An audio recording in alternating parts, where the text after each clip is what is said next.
So, okay guys, eto another day, another vlog tayo. At eto na nga mga guys, yan, pansin nyo naman. Bihis na bihis kami ni Boss Gino tsaka ni Mami. So, yun mga guys, binilisan ko na lang at nandito na nga kami sa SM Clark. Pero bago ang lahat, yan, ay binili muna si Mami ko dito sa Decathlon. At ayun, naglaro na rin si Boss Gino.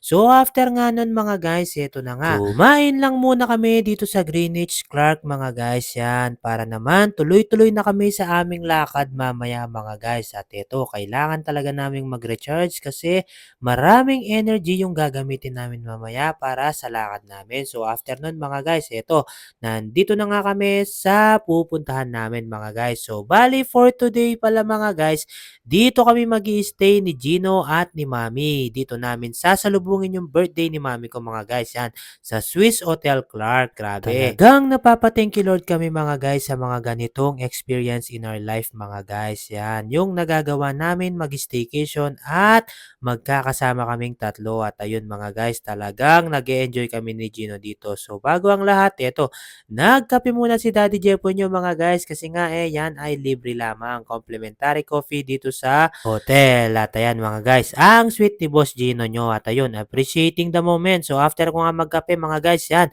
nagpalit na nga kami ng damit para naman makapag-swim na itong si Boss Gino namin mga guys. So yan, enjoying the moment lang talaga kami dito mga guys. At ayan, talagang napag-uusapan namin ni Mami ko na mag-hard work pa kami para talagang lagi namin nagagawa itong happenings na ito in our life mga guys. So yun, enjoy lang namin to mga guys. Basta ingat-ingat. God bless you po.